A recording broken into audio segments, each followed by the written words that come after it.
What's up everyone, John here and welcome back again to my channel. Guys, we're here now in Paris, our first city in our Euro trip ni Baby. And we're celebrating our anniversary, kaya nandito kami. And I'll take you guys in places na kakainan namin to show you kung ano yung mga okay na kainan dito. And we'll try both the budget friendly and also the not so budget friendly. Tingnan natin. Nothing set on stone. Wala naman kaming plan. I just want to take you guys with us in our food journey. Siguro with the travel, a little light on that since Johnny Eats naman to, diba? So, ayun guys. So, see you and tara!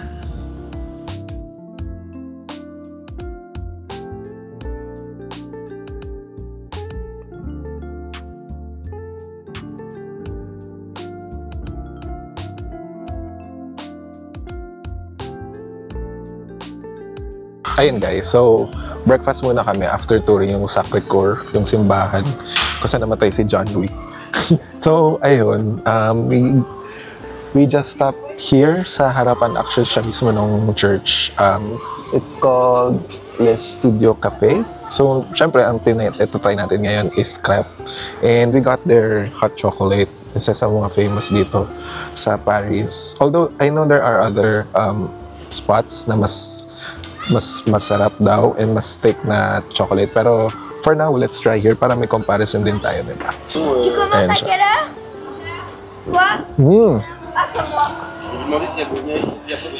Actually, maalat-alat siya. No? It's not as thick sa mga nakikita ko sa video as in parang sobrang kapal niya. Pero ang sarap niya, guys. Ang sarap. Malinamnam. Kasi nga maalat-alat siya. So parang may savory factor siya. Ako naman coffee lang since kailangan natin magising sa mga gagawin pa for this day. So yeah. Ayan guys yung view namin. Tiyan, yung simbahan. Hindi lang kita. Ayan na guys. So dumating na yung orders namin. So ito yung savory namin na crepe. So this is chicken and cheese. So ayun, parang siyang simple sa labas, pero try natin sa oh.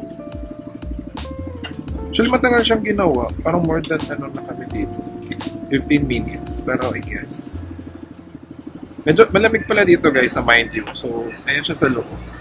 Nakikita pa akong mga hibla ng ng cheese. Hindi siya totally melted. So, I guess, factor in yung talagang malamig. Pero mukhang masarap yung crepe niya. Crispy.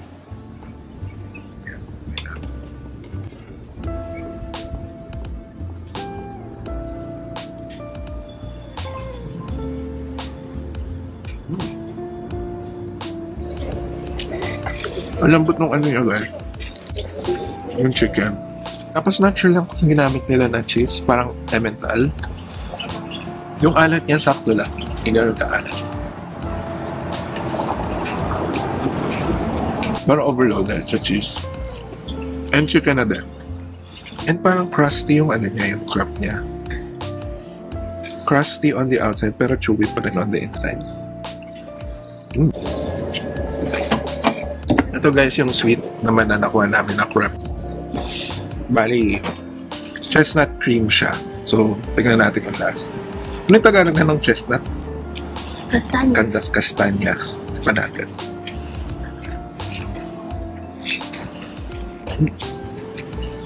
Same din yung ano niya, consistency dito ng crepe. Medyo may pagka-crusty. Actually, this is not our first meal here. Karating lang namin kahapon. We went to this cafe. Tapos sarap niya. Dun sa yung croissant na natikman natin, sa hindi natin na-share. Tsaka shawarma. Kumain kami ng shawarma. Sarap din. Sarap to. Yung consistency niya parang malambot na na mashed potato. Pero lasang kastanyas.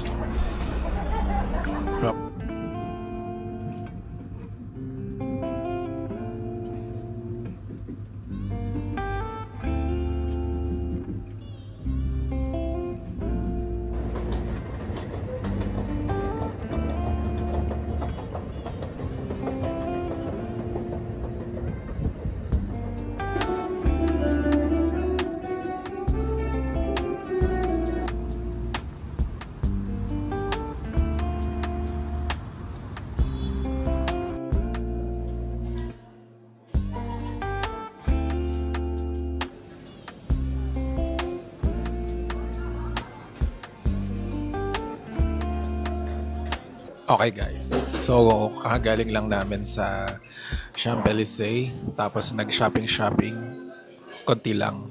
Tapos nandito kami ngayon sa Five Guys. So this is an American brand, if you don't know, pero it's our first time trying this out. Yun, kasi may nakita kami. So yun itatry namin. Tapos ang daming kumakain dito, tapos ang gulo-gulo. Tapos nabigla kami sa in-order namin kasi ang dami pala. I got cheeseburger, tapos si Baby got veggie burger. Tapos yung kinuha namin na fries, yung pinakamalaki. So ganito siya kalaki. Puno to kanina. Kumain lang kami. Tapos overflowing pa siya dito sa loob ng Videoan ko na lang. Overflowing pa siya dito sa sa paper bag. So hindi namin alam kung paano siya ubusin. Kaya ko ubusin. Kaya ko I got cheeseburger. Tapos si Baby got veggie burger. Kaya ko. Try natin. Wow. Sabi ko, tinanong ako kung lalagay double hot. So, sabi ko, syempre, lalagay. Overloaded. Tapos dalawang patty pala siya, guys. Gulat ako. Try natin.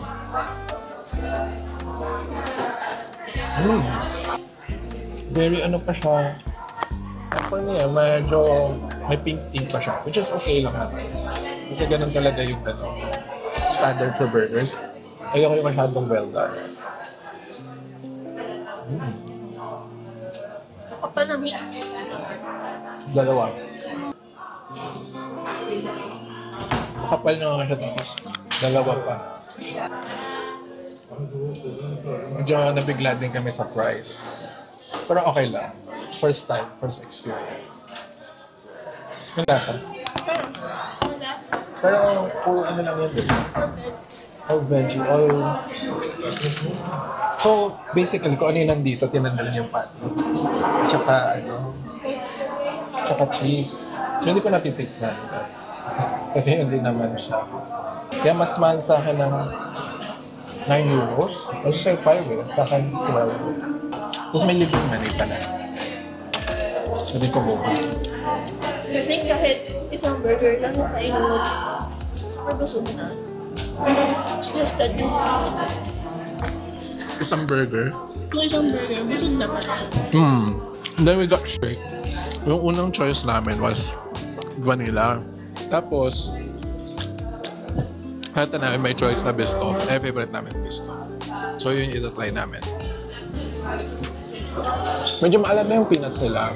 Kasi, ang sanay ako na ganitong peanuts, yung mga American peanuts, yung sa SNR. Matamis. Ako yung Ito medyo maalat-alat lang. yung nilaga. Nilaga. Si mama.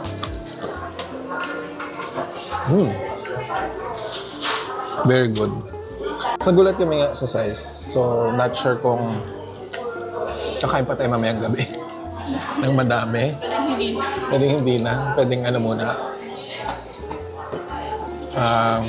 Grocery food. Yeah. Or convenience store food.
Okay guys, ang tagal dumating ng pagkain namin. Pero guys, yung unang dumating is French toast.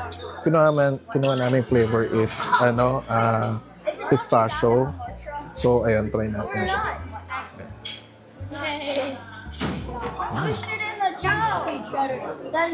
Try natin with the cream. Actually guys, masarap niya.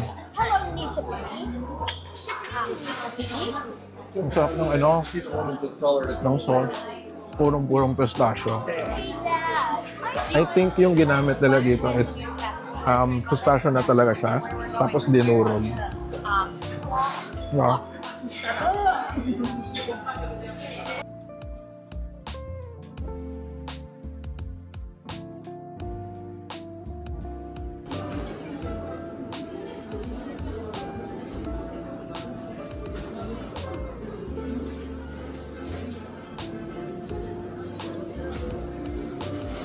Guys, finally dumating na yun sa akin. Ang tagal niya. Pabalik-balik yung waiter dito. So, kunin ako yung lamb with mashed potato and vegetable. So, ayun. Try natin. Maybe can try muna natin yung mashed potato.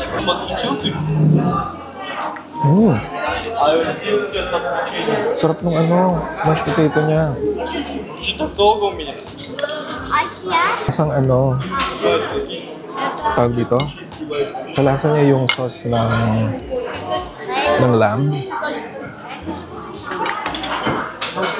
Anong init pa.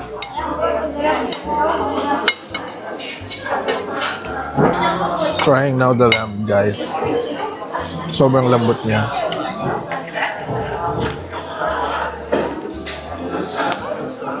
Mainit. Kaya. Pero okay naman. Actually, matabang siya for me. Pwede natin lagyan ng konting salt and pepper. But it's soft. It's soft. Super soft. Yeah. Better.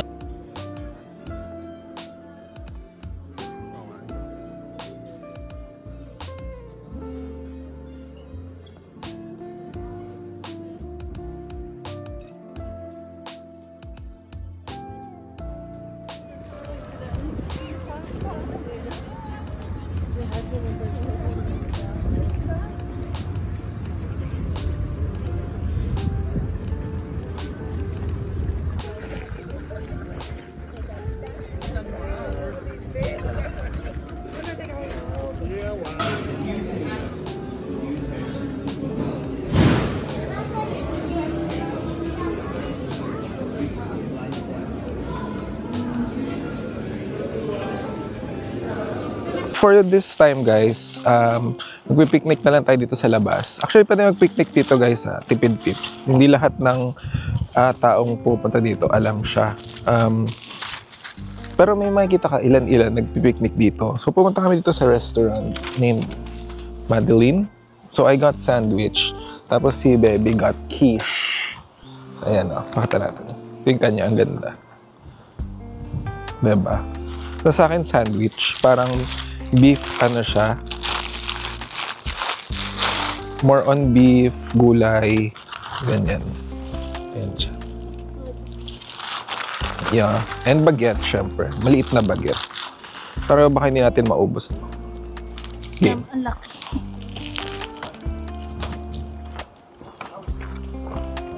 Oo. For me lang medyo tough pa yung yung beef. Pero naman, manageable naman. Tsaka nangingibabaw yung lasa ng mustard. Ayan guys. Bali yung steak niya. Makapal pa. At saka medium pa siya. Medyo pinkish pa. Should I show them? Yeah. Sa akin, parang may mga laman siyang egg, tuna, and vegetables. Malasa siya. It's very good. Tsaka mabigat siya. Maliit siya pero mabigat. So, mabubusog din ako. Try natin yung quiche ni Baby.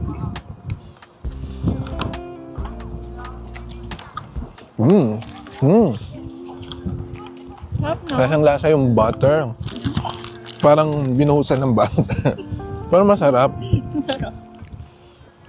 Nakaka-relax dito kumain. Kumakain, inisip mo na sa may palace ka. We didn't get the pala guys, yung entrance to the palace. Kasi for me, sa nakikita ko lang dun kasi sa sa Louvre, pangalawang beses ko na pumunta yung kahapon. And I think parang it's the same lang as the inside nitong Versailles minus the mga artworks, ganyan. Yun. So, medyo jam-pack din kami today. Baka pumunta pa kami ng Notre Dame after. So, babalik kami sa Paris after this. Kaya, ayun. Ay, pagkita namin kaninang haba ng pila. Mas mahaba pa sa Louvre kahapon. Pero ang ganda dito sa labas, guys. Oh. Look at there. Oh. So marami pang mga other things na may kita dun pa. Kakain lang muna kami. Matagal lang uyain yung beef. Mahirap siyang i-cut pag ganito mo na siya kinakain with your mouth. Kaya minsan makukuha mo isang buo na and you're left with just bread.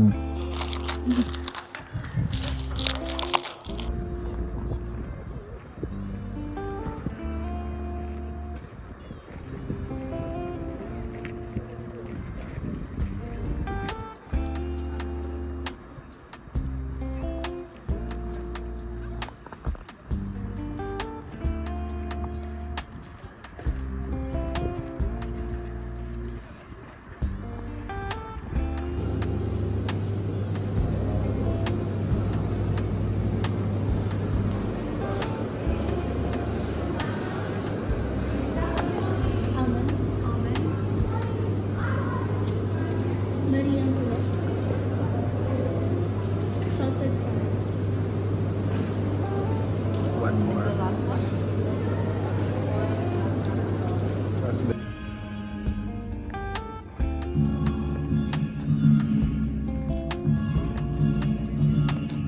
Meron palang background music dito, guys. Hindi ko alam kung saan nang gagaling. Ito, guys, color brown. So, tingnan natin kung alin to. Kung tiramisu, yung salted caramel, or yung isa pa. Try natin. What is it? Coffee. Pero tiramisu. Oo nga, tiramisu. Crap. One I like. Next. So, sunod-sunod rin na lang natin. Eto. So, I'm guessing this is the, salted caramel, or yung isa ay mas dark brown. Sige, surprise na lang.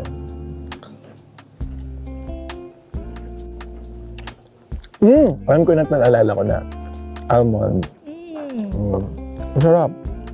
Nasang marzipan, yung loob niya. Tsaka parang almond overload na siya. Kasi di ba yung macaron gawa sa almond. So, almond and almond, very strong. May enjoy mo siya kung mahilig sa almond. Sarap. So far, I like that the best. Ito? Favorite daw siya ni Baby.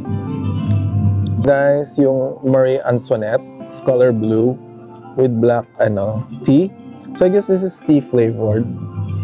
Ganon siya. So I don't know bakit siya naging blue kung food color lang. Kaya tikman natin. Tapos ang interesting lang nung niya, palaman niya parang pasty. Paste, parang ganon.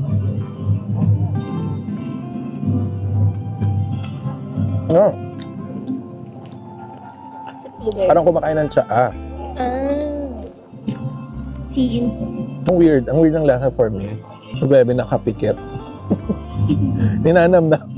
Parang Earl Grey tea. Earl Grey.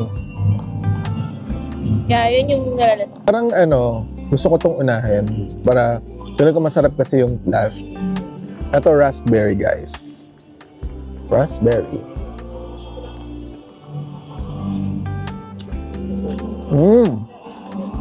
Ang sarap. Ito siya pantanggal umay kasi maasim yung palaman. Pero matamis pa rin. Wala namang flavor yung macaron mismo no? Parang more on sa palaman lang talaga yung flavor nila. Okay, last one, guys. Ayan na. Paanim tayo. Katatago ko to. Ang ganda. Ganda ng box. Salted caramel.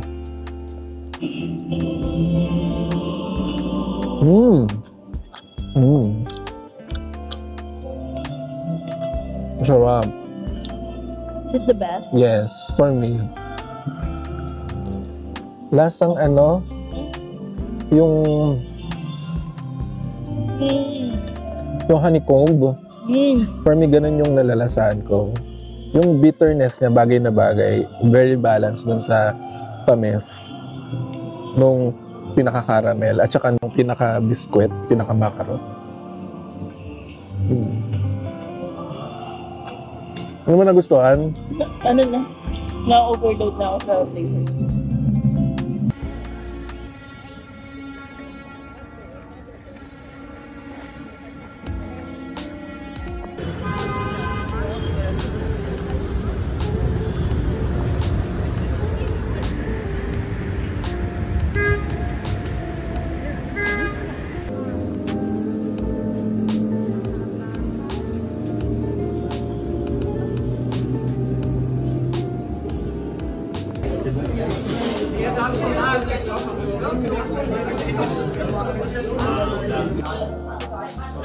Okay guys, dinner na kami. Bumalik na kami ng Paris, tapos kakagaling lang namin ng Notre Dame. Dito kami sa La Dame Paris having our dinner. And ayun, medyo heavy din ulit tayo for tonight kasi nagutom kami dun sa... Actually, we heard mass. Nag-mass kami sa Notre Dame. Fortunately, naabutan namin. And now we're eating. Inabot kami ng ulan dito actually.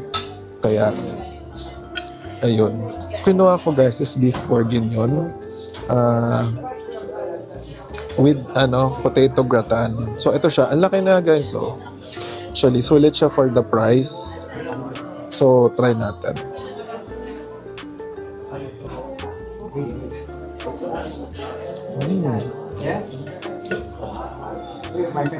Sobrang lambot niya guys. Tapos yung sauce lasang wine talaga. Kasi bourguignon, di ba parang burgundy? Super lasang wine siya na malambot and sobrang lambot. Mainit pa niya. Meron siyang mushroom,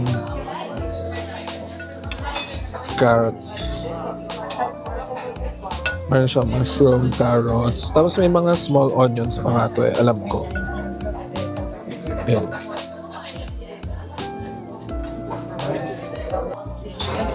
Try natin yung kanilang potato.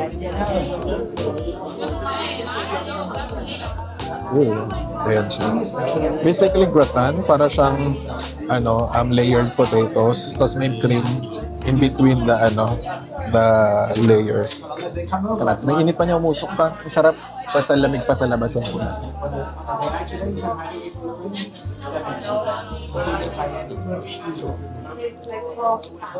Sarap.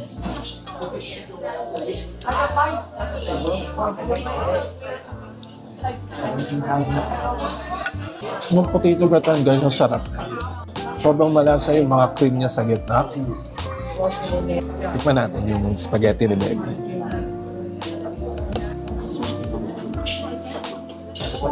Maganda yung pasta niya, ha? Parang flat.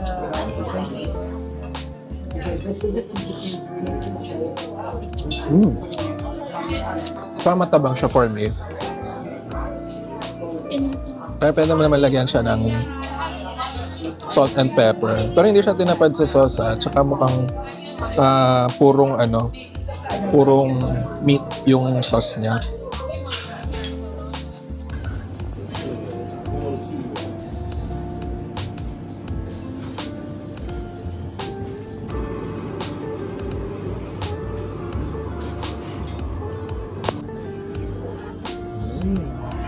Okay guys, malis na kami doon sa restaurant kanina for lang doon, main course. Tapos dessert na kami ngayon dito sa Amorino. So, di ba sabi ko nga kanina malamig? Pero mag-ice cream pa rin tayo. Well, actually, gelato pala to. So, what I got is strawberry, yogurt, and mango. So, try muna natin. So, ito yung gelato guys. Hindi siya, iba yung niya, texture niya compared sa ice cream talaga. Parang siyang pinaghalong ice cream at saka tawag ito? Puree? Sarap. Lasang totoong mango. And then, let's try the strawberry.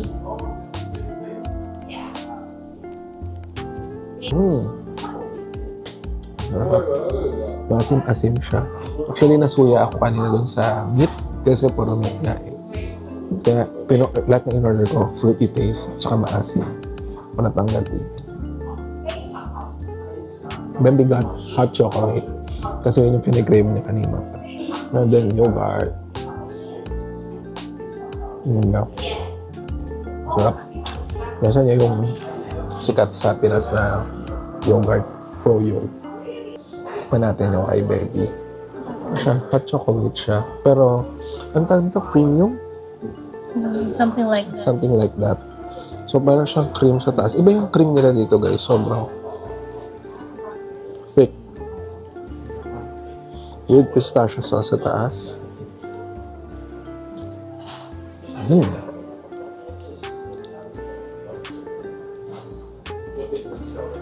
Sa chocolate. Ikaw malasahan yung chocolate kasi ganun kalasa yung chocolate no? Hindi siya ganun katamis. I think doon maganda yung tamis talaga sa sa whipped cream at saka sa pistachio sauce.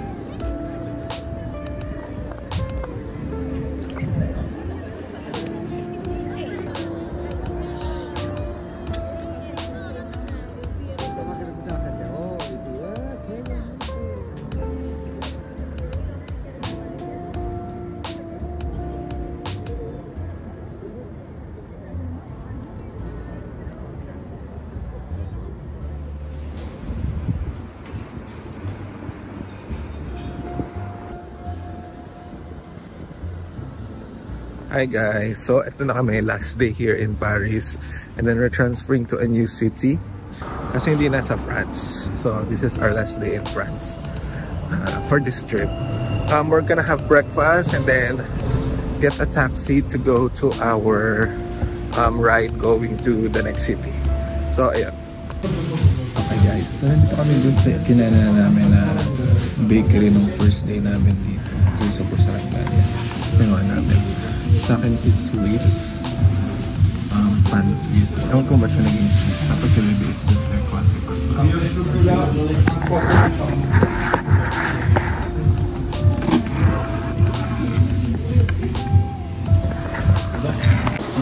Kuya guys, try na natin. Good? Ito yung sa akin guys, parang may mga chocolate siya sa gitna.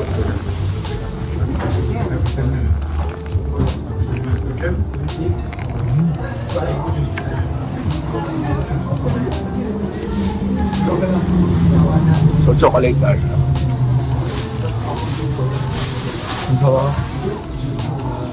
Tapos may mga custard filling pa siya. Pero very light lang. Hindi masyado lang.